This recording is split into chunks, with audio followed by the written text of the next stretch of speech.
주일 오전 찬양 예배에 오신 성도님들 환영하고 축복합니다. 첫 찬양으로 주는 완전합니다. 같이 찬양하시겠습니다.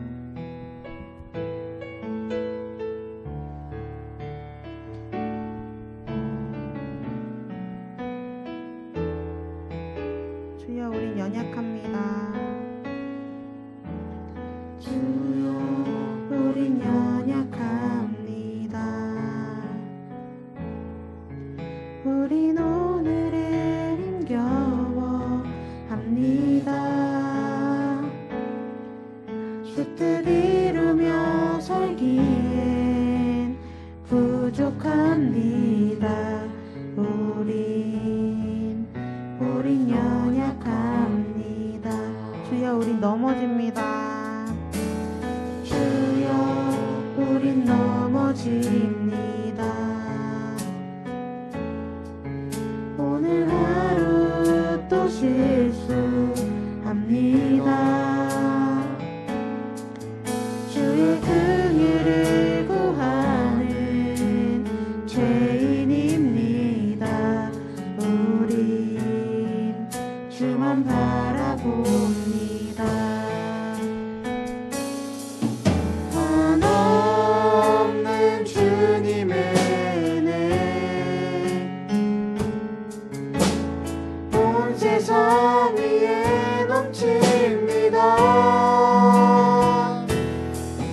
가릴 수 없는 주의 광 온 땅 위에 충만합니다. 주님만이 길이오니 우린 그 길 따라갑니다. 그날에 우릴 이루신 주는 완전합니다.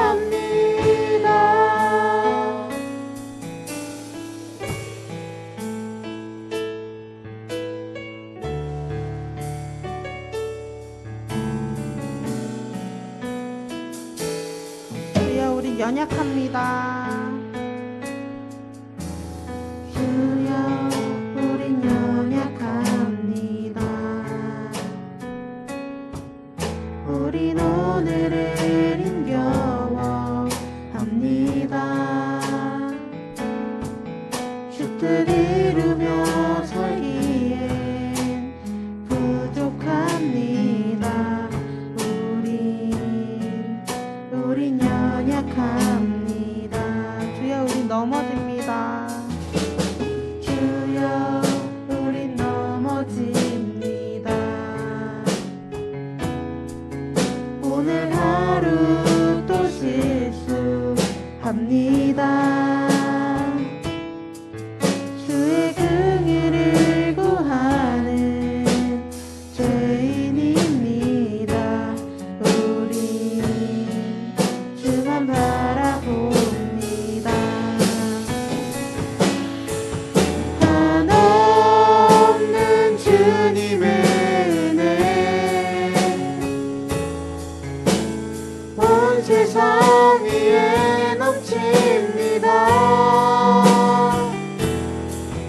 가릴 수 없는 주의 광 온 땅 위에 충만합니다. 주님만이 길이오니 우린 그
향한 주의 사랑 산과 바다에 넘치니 내 마음 열 때 주님 나에게 참 자유 주셨네.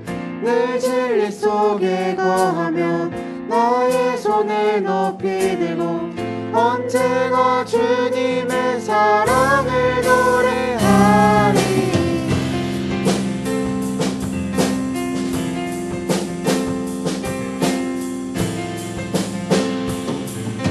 나를 향한 주의 사랑 나를 향한 주의 사랑 산과 바다에 넘치니 내 마음 열 때 주님 나에게 참 자유 주셨네. 늘 진리 속에 거하며 나의 손을 높이 들고 언제나 주님의 사랑을 노래하리. 주의 사랑 노래하리라. 영원토록 노래하리라. 주의 사랑 노래하리라.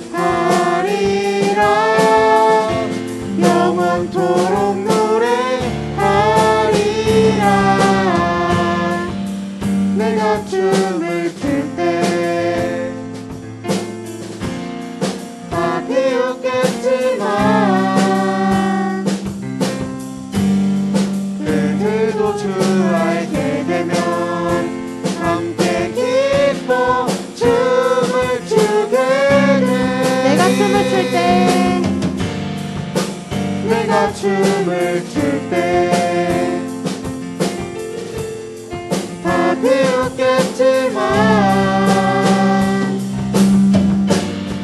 그들도 주 알게 되면 함께 기뻐 춤을 추게 주의 사랑 노래하리라.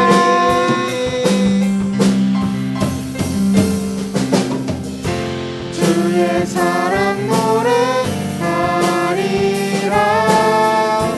영원토록 노래하리라. 주의 사랑 노래하리라. 영원토록 주의 사랑 노래하리라. 주의 사랑 노래하리라. 영원토록 노래하리라. 주의 사랑 노래하리라. 영원토록 노래하리라.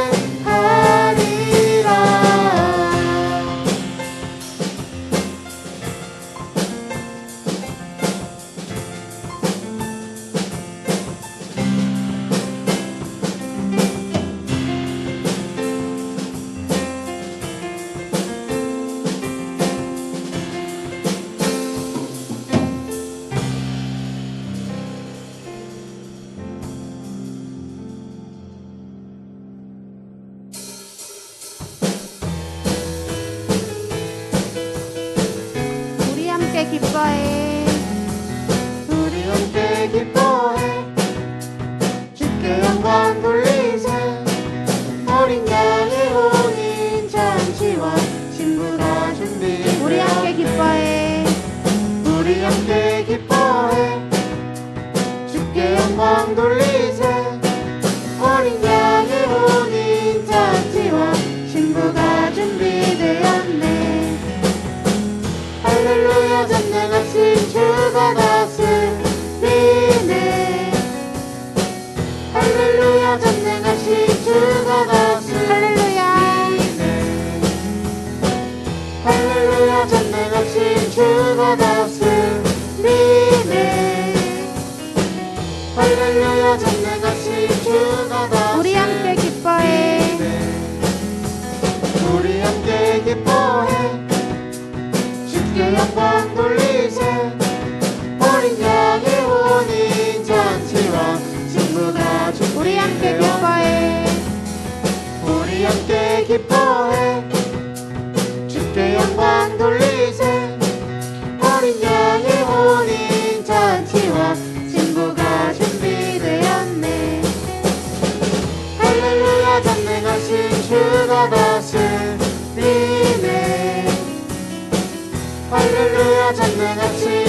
주가 다스리네. 할렐루야 전능하신 주가 다스리네. 할렐루야 전능하신 주가 다스리네. 할렐루야 전능하신 주가 다스리네. 할렐루야 전능하신 주가 다스리네. 할렐루야 전능하신 주가 다스리네. 할렐루야 전능하신 주가 다스리네.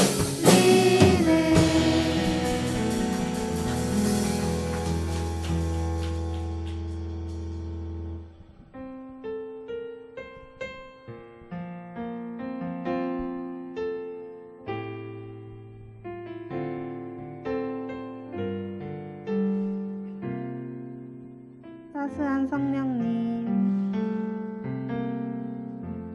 따스한 성령님, 마음으로 보내 내 몸을 감싸며 주어지는 평안함 만족함을 느끼네. 따스한 성령님, 따스한 성령님 마음으로 보내 내 몸을 감싸며 주어지는 평안함 만족함을 느끼는 부르신 곳에서 나는 예배하네. 어떤 상황에도 나는 예배하네. 부르신 곳에서 나는 예배하네. 어떤 상황에도 나는 예배하네.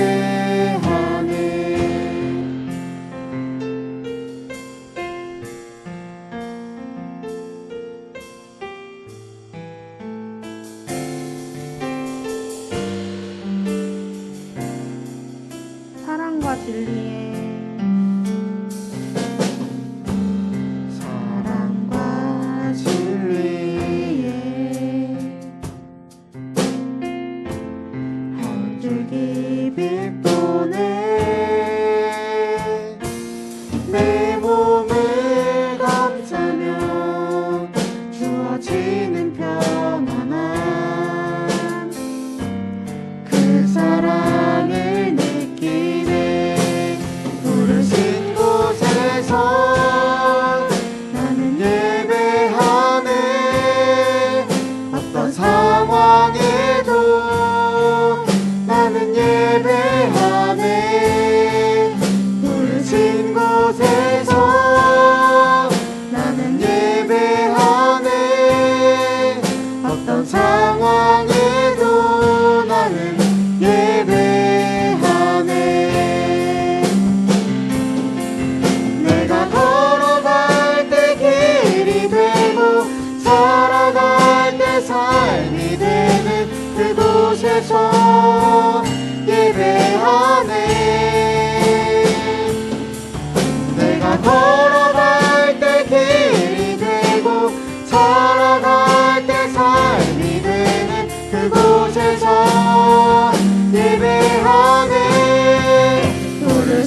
사도신경으로 신앙 고백하시겠습니다. 나는 전능하신 아버지 하나님 천지의 창조주를 믿습니다. 나는 그의 유일하신 아들 우리 주 예수 그리스도를 믿습니다. 그는 성령으로 잉태되어 동정녀 마리아에게서 나시고 본디오 빌라도에게 고난을 받아 십자가에 못 박혀 죽으시고 장사된 지 4일 만에 죽은 자 가운데서 다시 살아나셨으며 하늘에 오르시어 전능하신 아버지 하나님 우편에 앉아 계시다가 거기로부터 살아있는 자와 죽은 자를 심판하러 오십니다. 나는 성령을 믿으며 거룩한 공교회와 성도의 교제와 죄를 용서받는 것과 몸의 부활과 영생을 믿습니다. 아멘. 마치겠습니다. 사랑의 주님, 오늘도 예배 자리에 불러주셔서 감사합니다. 주님이 저희들을 사랑하여 주셔서 날마다 주 안에서 살게 하시고 보호하여 주셔서 한 주간도 평안하게 해주시니 감사합니다. 주님, 한 주간의 삶에서 하나님 백성다운 삶을 살겠다 하면서도 너무나 부족함도 많았고 주님의 이름을 높여드리지 못하고 하나님 앞에 많은 죄를 지었음을 회개합니다. 저희의 죄를 용서하여 주시옵소서. 주님, 코로나 바이러스로 인하여 일상의 제한이 제한되고 코로나로 인하여 힘든 성도님들 있사오니 주님께서 회복하게 하여 주시고 하루빨리 코로나가 종식될 수 있도록 도와주시옵소서. 또한 말씀 증거하시는 윤대석 부목사님 말씀 증거하실 때에 성령의 감동감과 충만함을 더해 주셔서 능력 있는 말씀이 저희 마음 가운데 깊이 새겨져 한 주간도 승리하는 삶을 살 수 있도록 축복하여 주실 줄로 믿사오며 살아계신 예수 그리스도의 이름으로 기도드렸습니다. 아멘.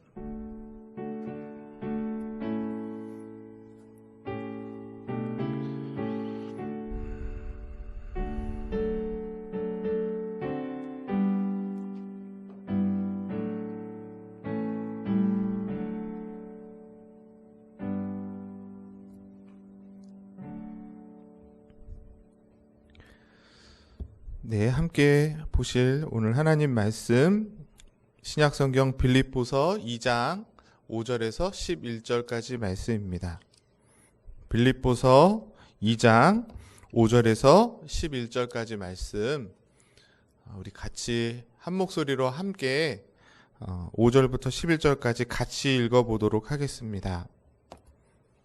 빌립보서 2장 5절로 11절입니다. 같이 읽습니다. 시작. 너희 안에 이 마음을 품으라. 곧 그리스도 예수의 마음이니 그는 근본 하나님의 본체시나 하나님과 동등됨을 취할 것으로 여기지 아니하시고 오히려 자기를 비워 종의 형체를 가지사 사람들과 같이 되셨고 사람들의 모양으로 나타나사 자기를 낮추시고 죽기까지 복종하셨으니 곧 십자가에 죽으심이라.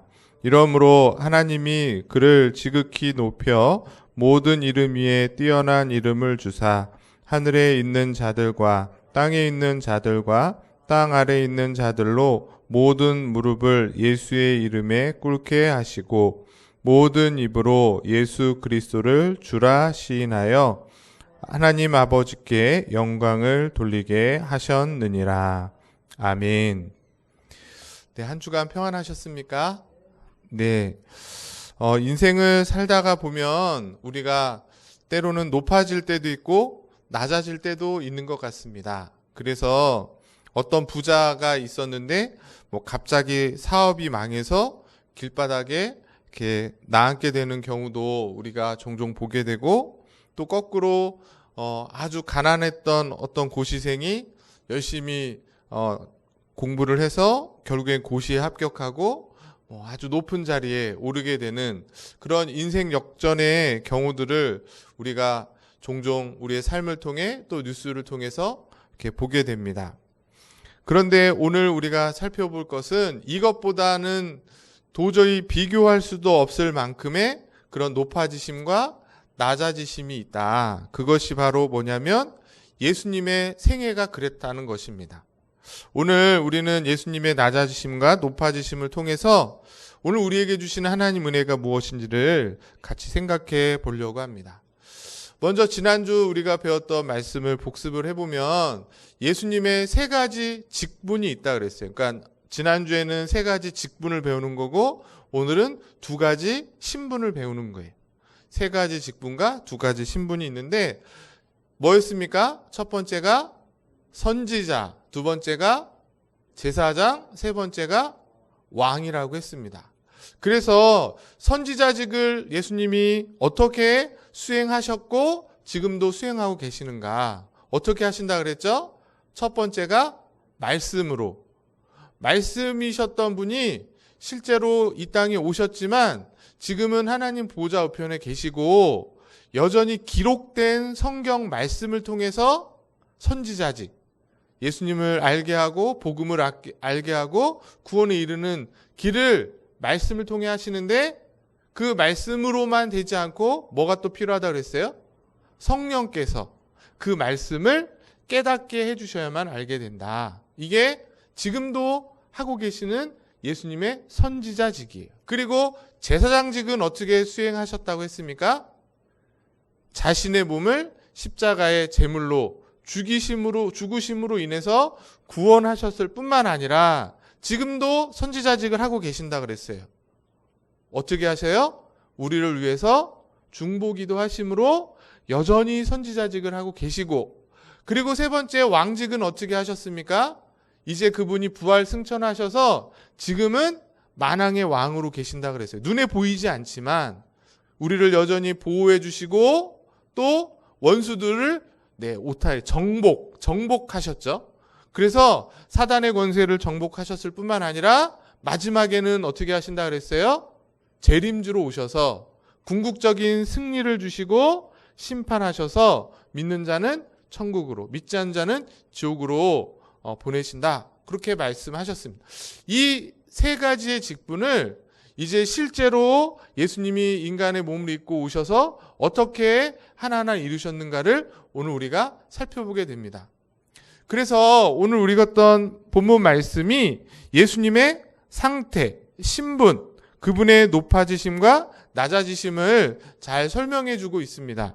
사도 바울은 먼저 5절 말씀에서 그리스도의 마음에 대해서 말하는데 원래는 2장 1절부터죠. 1절부터 4절까지 그리스도인들이 어떻게 살아가야 될 것인가, 그것은 서로 섬기고 서로 돌봐야 된다는 것을 말하는 것이에요. 4절까지. 그런데 그렇게 하기 위해서 누구를 본받으라는 거예요? 그리스도를 본받고 그리스도가 어떻게 하셨는가를 보라는 것이죠. 그러면서 5절에 뭐라고 말합니까? 5절 말씀 같이 또 읽어보겠습니다. 시작. 너희 안에 이 마음을 품으라. 곧 그리스도 예수의 마음이니. 그러니까 성도들을 마음 가운데 그리스도의 마음을 품어야 된다는 거예요. 그 그리스도의 마음은 뭐냐? 바로 우리를 구원하시기 위해서 이 땅에 내려오셔서 친히 모든 수고를 하신 그 그리스도의 마음, 자기의 모든 낮아지시는 그 비하의 모습을 통해서 성도들이 그 겸손한 주님의 마음을 본받을 것을 말하는 것입니다. 그러면서 이제 6절부터 8절까지는 그러면 그리스도께서 어떻게 그 겸손한 모습으로 낮아지셨는가, 어떻게 비하하셨는가를 잘 설명해 주고 있습니다. 그래서 6절에 뭐라고 얘기하냐면 6절 말씀 같이 한번 다시 또 읽어볼까요? 시작.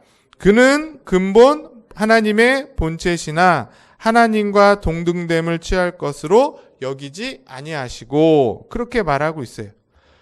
여기 그는 앞에서 예수의 마음을 품은 그 그리스도를 말하고 있는데 주님은 본래 하나님의 본체셨다는 거예요. 우리가 이미 삼위일체를 통해서 또 예수님의 신성, 인성, 성품을 통해서 배웠던 것처럼 하나님과 동일한 본질을 갖고 계시다는 거예요. 그분의 성품과 그분의 영광과 그분의 이영, 하나님의 그 속성 전체를 그리스도께서 이미 영원 전부터 영원까지 갖고 계신다는 거예요. 그것을 지금 사도 바울은 근본 하나님과 본체셨다. 그리고 하나님과 어떻게 해요? 동등하신 분이라는 거예요. 우리는 예수님이 하나님의 아들이니까 하나님 아래라고 보지 않습니다. 그거는 인간의 모습으로 독생하셨기 때문이지 영원 전부터는 동등하신 분이신 거예요. 그 동등함을 갖고 계셨던 그분께서 어떻게 하셨다는 거예요? 그것을 주장하지 않으시고 그것을 포기하시고 뭐가 되셨다는 거예요? 인간의 몸을 입고 오셨다고 말하고 있는 것입니다. 중요한 것은 이 예수님이 하나님과 동등됨을 취하지 않으셨다는 것에 있어서 예수님은 그럴 의지가 없었는데 그냥 하나님이 시키니까 어쩔 수 없이 인간의 몸을 입고 그걸 포기하고 내려오신 것이 아니라는 거예요. 이게 중요합니다. 스스로 자발적으로 우리를 구원하시기 위해서 그 영광스러운 존재를 갖고 계셔도 되는데 그것을 포기하시고 내려놓으시고 스스로 자기를 비워서 인간이 되셨다는 것이에요. 왜 그렇습니까? 왜 그렇게 하셨을까요? 다른 것이 아니라 굳이 그렇게 하신 이유는 택한 자들, 영원전에 택하심을 받은 그 구원받은 자녀들을 죄와 사망에서부터 구원하시기 위해서 주님께서 그렇게 하셨다는 거예요. 구체적으로 7절부터 어떻게 하셨는지 말씀해 주고 있습니다. 7절에 뭐라 그래요? 자기를 비워 종의 형체를 가지셔서 사람과 같이 되셨다. 비웠다는 거, 자기를 낮추셨다는 것을 의미하는데 더 정확하게 말하면 신성을 포기하신 것이 아니. 신성과 인성 얘기했듯이 그래서 예수님이 사람이 되면서 하나님 되심이 없어진 것이 아니라 그건 여전히 갖고 계세요. 여전히 갖고 계시지만 육체를 가짐으로 인해서 그게 보이지 않게 된 것뿐이라는 거예요. 그러니까 이게 굉장히 중요한 얘기입니다. 인간이 되셔서 하나님의 성격이 아예 없어졌다가 부활하신 뒤에 다시 하나님의 성격을 입은 것이 아니고 하나님의 하나님 되심도 여전히 있지만 인간의 몸을 입어서 마치 옷을 입은 것처럼 감춰져 있을 뿐이지 없어진 건 아니라는 거예요. 그렇게 우리는 생각하는 겁니다. 그래서 종의 형체를 가졌다. 이것은 하나님의 모든 말씀을 철저히 순종하는 메시아.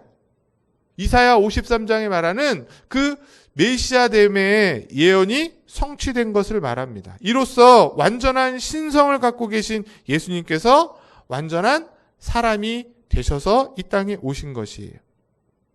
그리고 이제 8절에서는 그렇게 사람이 되셔서 무슨 일을 하셨는가? 어떤 일을 하셨는가? 8절에 말하고 있죠. 사람의 모양으로 나타나 자기를 낮추시고 죽기까지 복종하셨으니 뭐래요? 십자가의 죽으심이라는 거예요.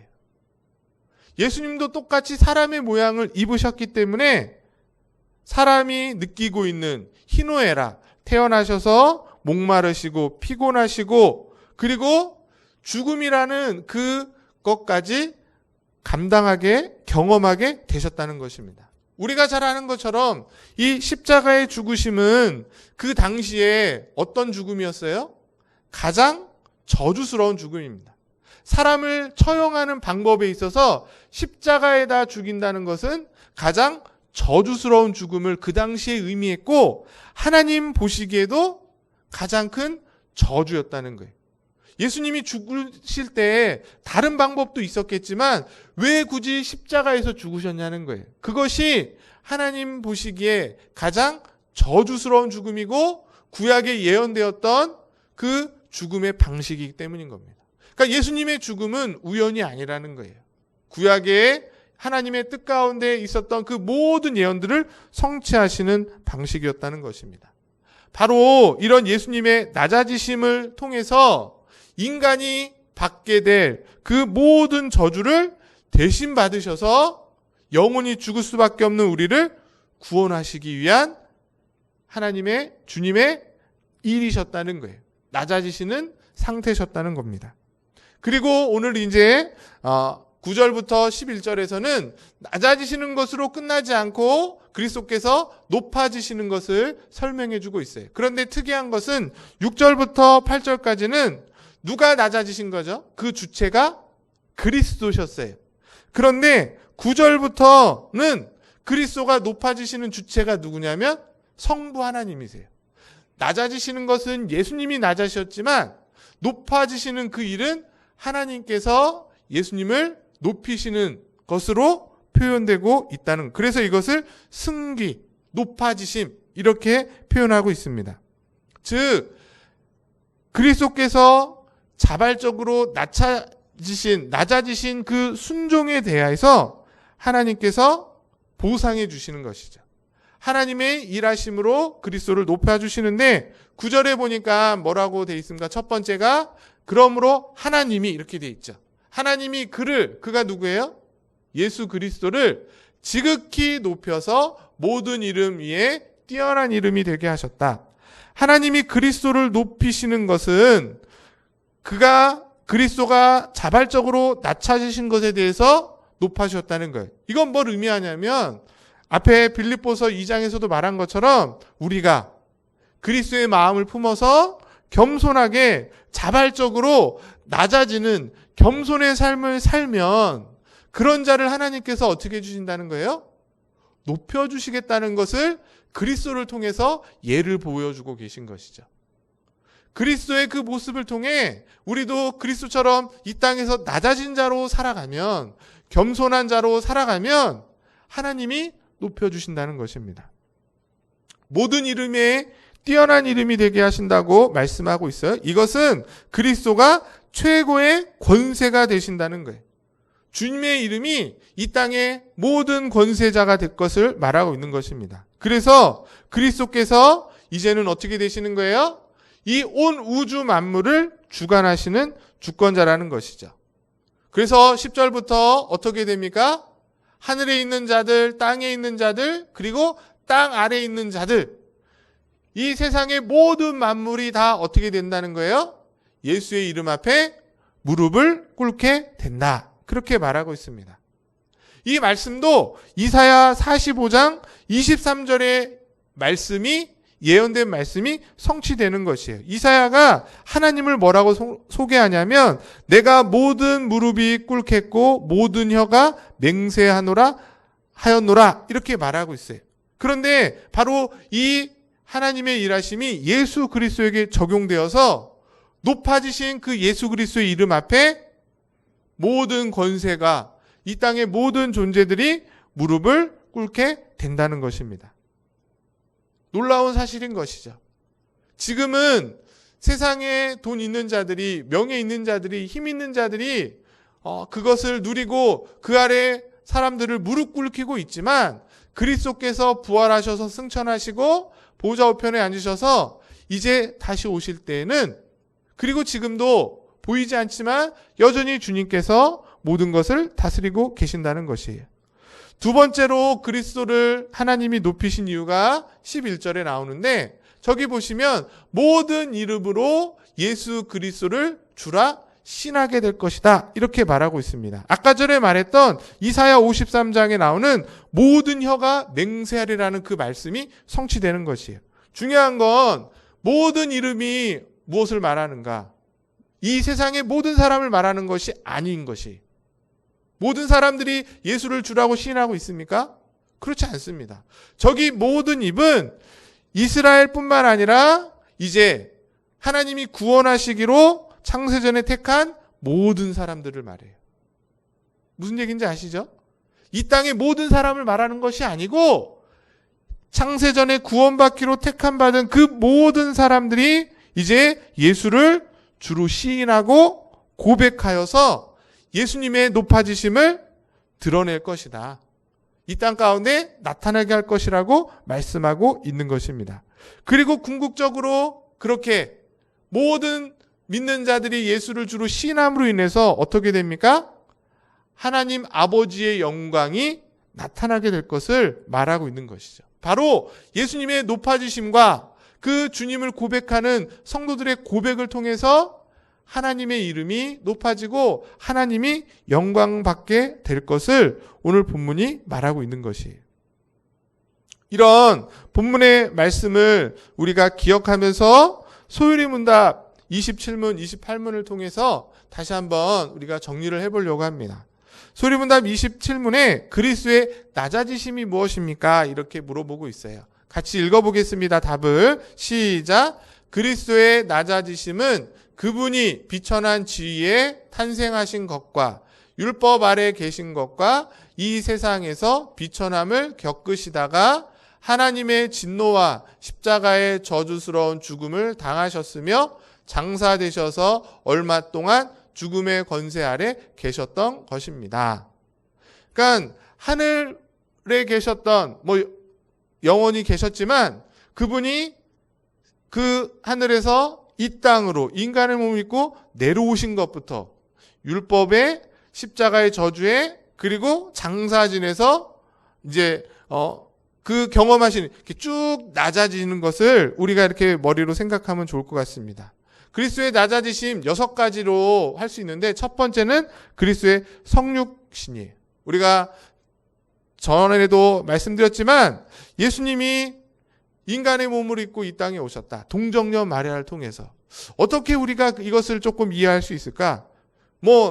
비교도 안 되지만 저와 여러분들이 만약에 이렇게 인간의 몸을 입다 갑자기 개미가 됐다고 생각을 해보세요. 개미가 됐다. 그냥 기어다니는 개미처럼 그렇게 되어서 살아간다. 얼마나 낮아지는 거예요?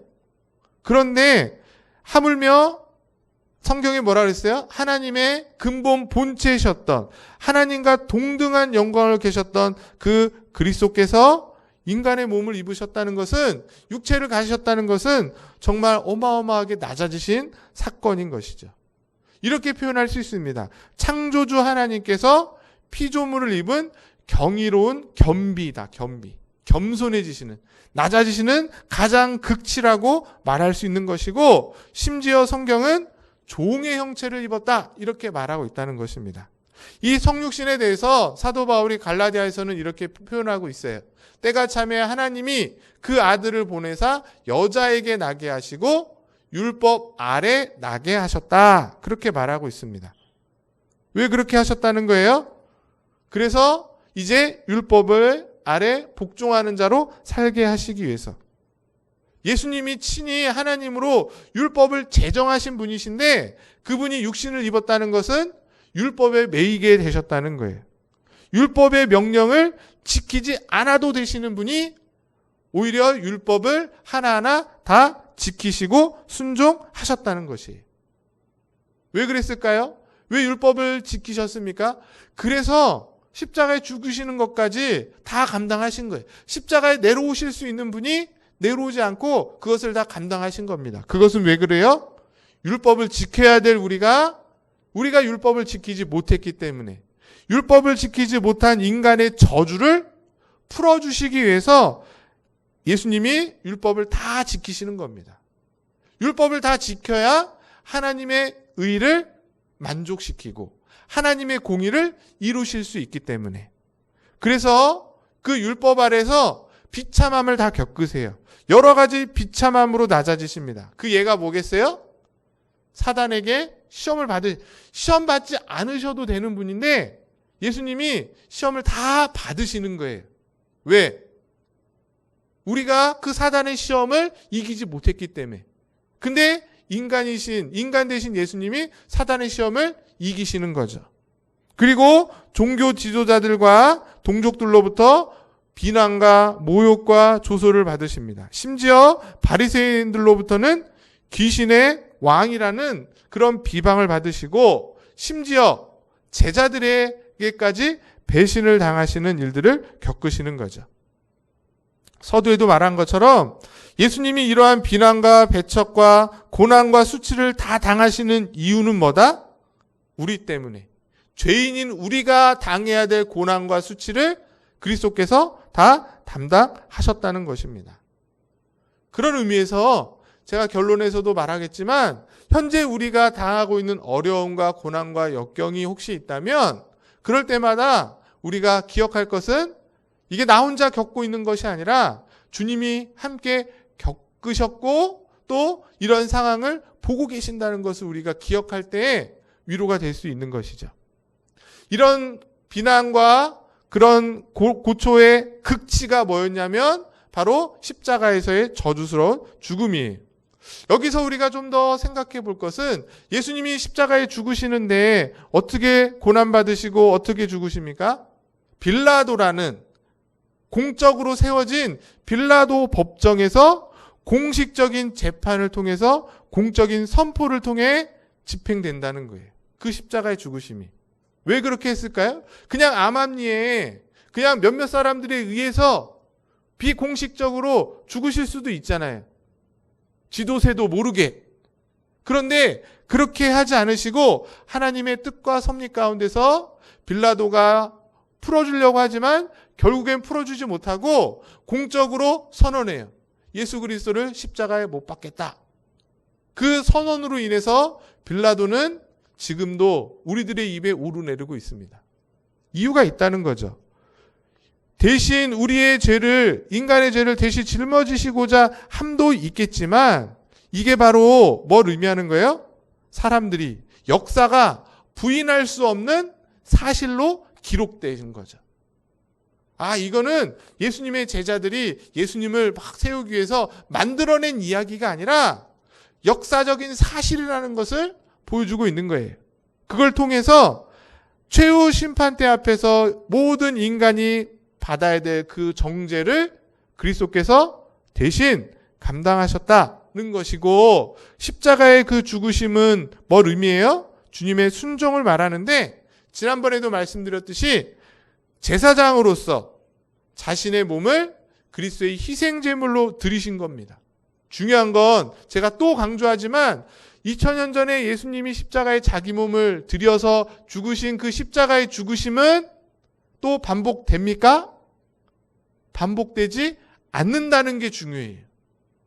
그 누군가가 예수님이 십자가에 죽으신 것을 기념한다고 또 생각한다고 하면서 반복할 수 없는 일이라는 거예요. 왜냐하면 왜 그럴까요?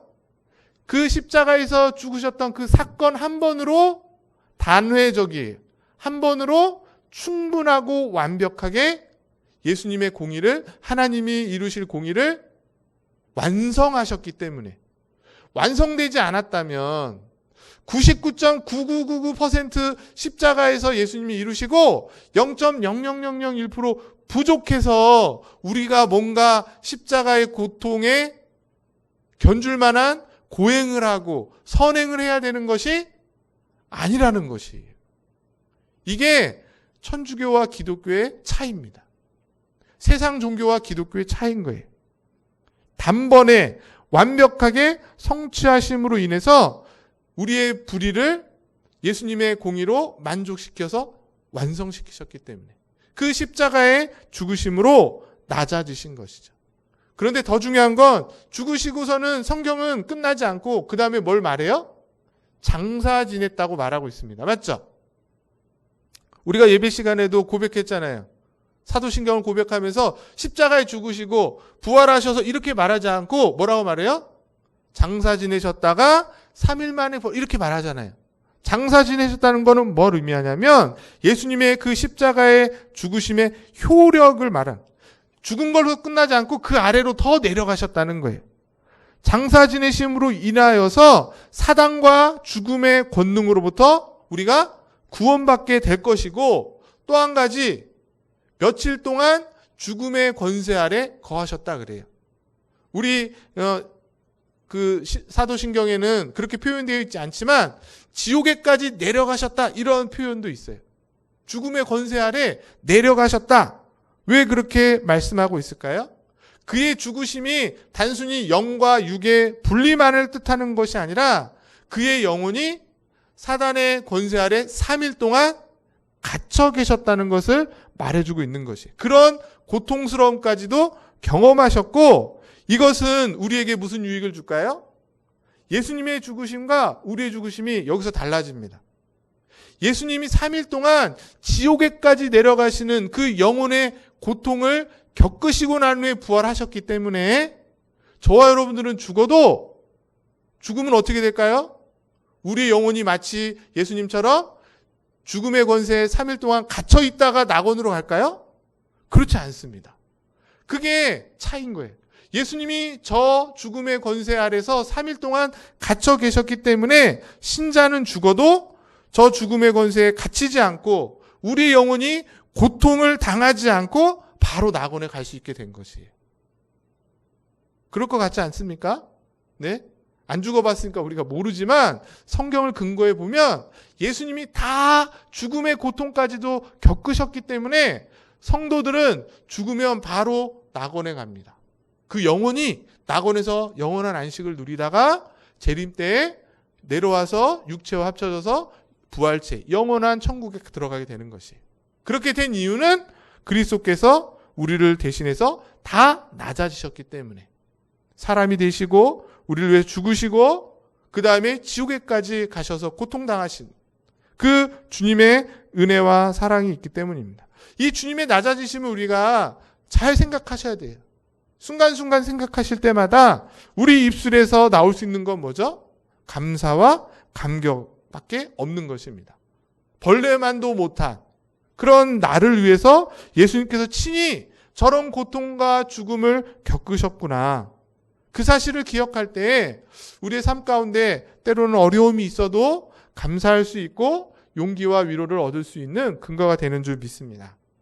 그 다음 이제 28문에서 그리스도의 높아지심, 낮아지시는 걸 끝나지 않고 높아지셨다 이렇게 말하고 있어요. 답을 또 같이 읽어보겠습니다. 시작. 그리스도의 높아지심은 장사된 지 3일 만에 죽음에서 부활하신 것과 승천하신 것과 하나님 아버지 우편에 앉아 계신 것과 마지막 날에 세상을 심판하러 오시는 것입니다. 이제 지옥에까지 내려가셨던 분이 이제 올라가는 거죠. 쭉 올라가는데 첫 번째가 뭐예요? 부활. 부활하심을 통해서 그리스도의 높아지심이 시작이 됩니다. 금방 말씀드린 것처럼 고난당하셨던 그 동일한 몸을 가지시고 사흘 만에 죽음 가운데서 일어나세요. 이거는 뭘 의미하냐면 하나님의 공의가 만족되었다는 것을 선언하는 것뿐만 아니라 더 중요한 건 주님께서 부활하심으로 이제 우리도 그것에 그 주님의 부활에 어떻게 할 수 있게 됐다는 거예요? 동참할 수 있게 됐다는 거예요. 죽음으로 끝나는 것이 아니라 죽음을 이기시고 사단 권세를 파괴하셨던 그 주님이 생명의 주님이 되셔서 그를 믿는 자들에게도 동일한 생명을 주시겠다는 거죠. 예수께서 죽었다가 다시 살아나신 것, 그것은 이미 죽은 자들과 또 죽지 않고 산 자들의 주가 되시기 위함이다. 그래서 저와 여러분들은 어쩌면 사나 죽으나 주님의 것인 거예요. 왜? 주님이 부활하셨기 때문에 그 부활의 은혜를 입은 자이기 때문에 우리는 우리 것이 아니라 주님의 것인 거죠. 그리고 누굴 위해 살아야 되는 거예요? 주를 위해서 살 수도 있고 심지어 주를 위해서도 담대히 죽을 수 있는 자가 된 것입니다. 왜? 주님의 부활 때문에. 그리고 두 번째, 주님은 부활하시고 끝나신 것이 아니라 40일 동안 계시다가 어떻게 하셨어요? 승천하셨어요. 이것도 굉장히 중요합니다. 성경을 잘 보시면 예수님이 승천하시는 것을 제자들이 봤다 그래요. 제자들이 보는 가운데서 하늘로 올라가시는 걸 보셨다는 거예요. 제자들에게 안 보이고 그냥 올라가실 수도 있잖아요. 근데 제자들에게 보이시면서 올라가셨다는 거예요. 뭘 의미합니까? 영원한 대제사장이 되셔서 우리보다 앞서 우리의 머리로서 먼저 원수들의 그 모든 것을 물리치고 승리의 계가를 부르며 올라가신 것이죠. 이따가 말하겠지만 올라가셨기 때문에 보이는 대로 올라가셨기 때문에 내려오실 때도 보이는 대로 내려오시는 거예요. 무슨 얘기인지 아시겠습니까? 모든 사람들이 보는 가운데 하늘로 올라가셨기 때문에 다시 오실 때도 보는 가운데 내려오시는 거예요. 예수님 다시 오신 것을 보셨습니까? 못 보셨으면 안 오신 거예요. 굉장히 단순합니다. 중요한 건 예수님이 이렇게 하늘로 올라가신 것, 원래 영원전부터 신성과 인성, 하나님과 함께 되신 분으로 계시지만 인간의 몸을 입은 그 인성을 입으셔서 하늘로 올라가셨다는 것이 중요합니다.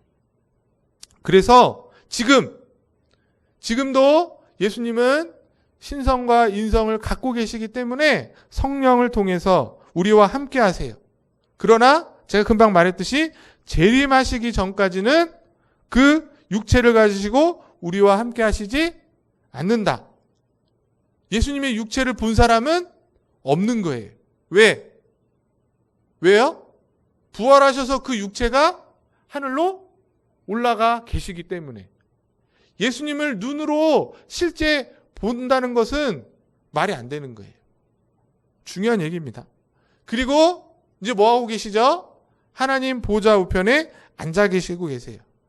이걸 또 딱 보시고, 아, 그래서 실제로 하늘에 가면 의자가 한 3개 있어서 정 가운데는 하나님이 앉아 계시고, 성경 표현처럼 하나님 우편에는 예수님이 앉아 계신 게 아닙니다.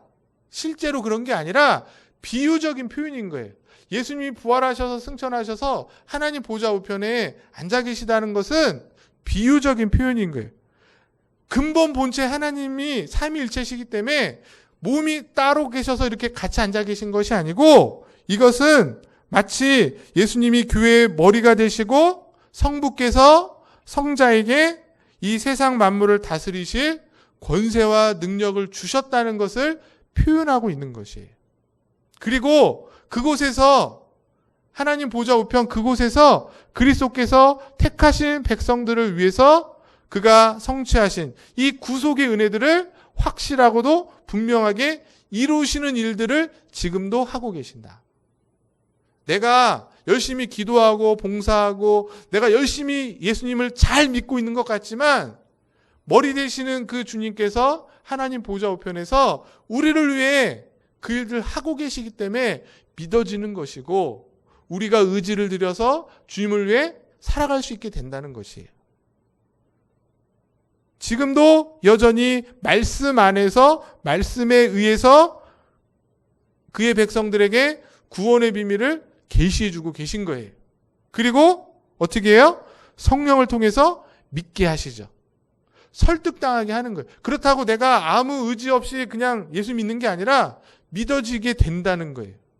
아, 정말 예수님이 살아 계시구나. 예수님이 나를 위해 죽으셨구나가 믿어지게 되는 거예요. 누가 하시는 겁니까? 주님께서 하나님 보좌 우편에서 지금 하고 계신 거예요. 그리고 성령의 은사를 베풀어 주실 뿐만 아니라 또 뭐 하고 계신다 그랬어요?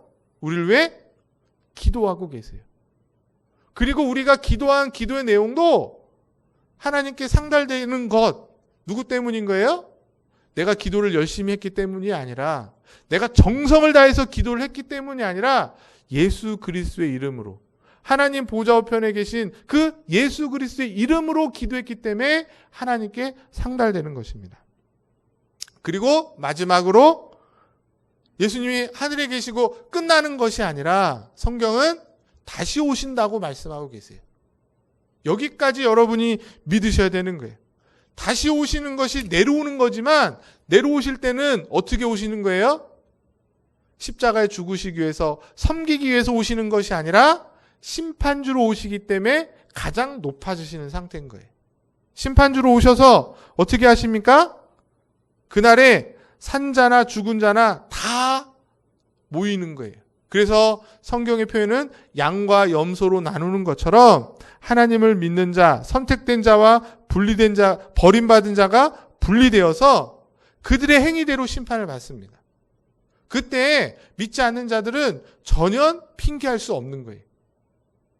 그들이 행했던 모든 행위를 하나님 앞에서, 주님 앞에서 다시금 심판받아 어떻게 되죠? 믿는 자는 영원한 천국에서 영원한 생명을 누리게 되고, 믿지 않는 자들은 영원한 저주 가운데 지옥으로 가게 될 것입니다. 이것이 주님께서 하시는 일이시고 성경이 우리에게 보이고 계신 말씀인 것이죠. 다 아시는 내용인데 제가 이런 그리스도의 낮아지심과 높아지심을 다시 살펴봤습니다. 3가지를 꼭 기억하시면 좋겠는데, 그리스도의 낮아지심은 뭐라 그랬어요? 성육신하시고 고난받으시고 죽으시고 그 다음에 장사 지냈다가 죽음의 권세까지 계시는, 그걸 통해서 우리가 겪어야 될 비참함과 고난을 주님께서 다 겪으셨구나 아셔야 되겠죠.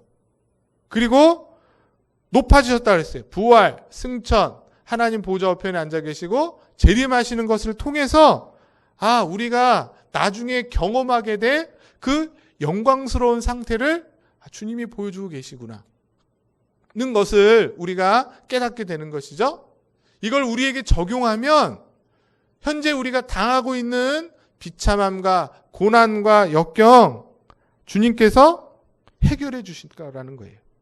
뿐만 아니라 우리가 이 땅에서의 삶으로 끝나는 것이 아니고 영원한 영화로운 삶이 우리 가운데 어떻게 돼 있다? 보장돼 있다는 거예요. 왜? 주님께서 높아지셨으니까. 우리도 동일하게 높아지신다는 것이죠. 두 번째로, 그래서 이 주님의 낮아지심과 높아지심을 통해서 우리의 모든 구원이 누구에게 있다? 그리스도에게 있다는 것을 우리가 아셔야 되는 거예요. 내가 노력하고 내가 열심히 해서 구원받는 게 아니라는 거예요. 주님께서 다 하시는 겁니다. 예수님이 인간의 몸을 입고 성육신 하시는 것을 통해 그분의 온유함을 우리가 느끼는 거죠. 십자가에 죽으신 그 죽으심으로 우리가 구속받았을 뿐만 아니라 저주와 그리고 정죄로부터 벗어날 수 있게 됐다는 거예요. 그리스도께서 높아지셨기 때문에 우리도 부활을 얻는 겁니다.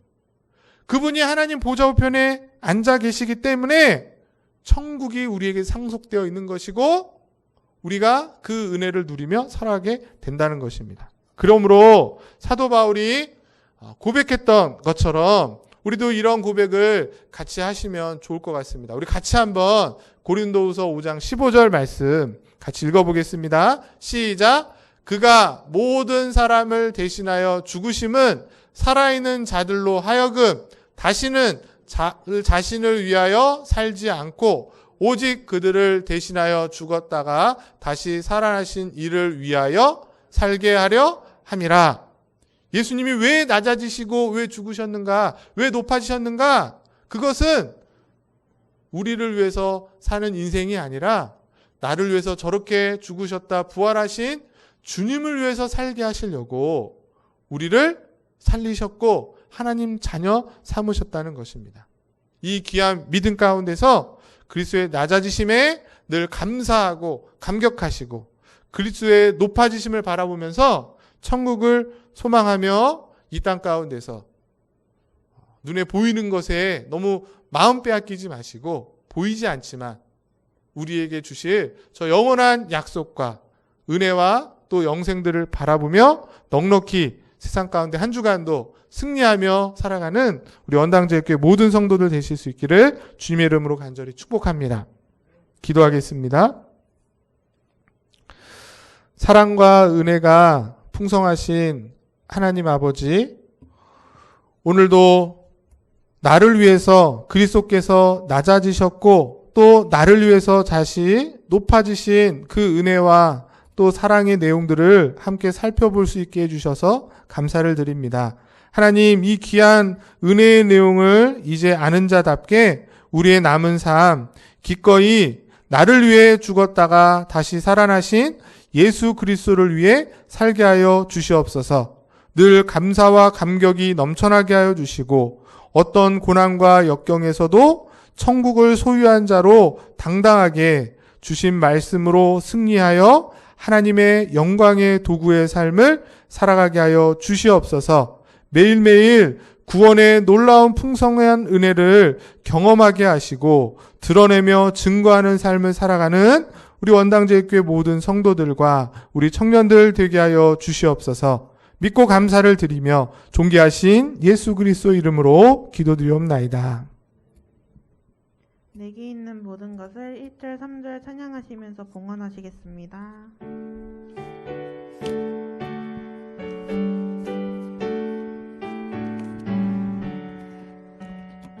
내게 있는 모든 것을 아낌없이 드리네. 사랑하고 의지하여 주만 따라 살리라. 주께 드리네. 주께 드리네.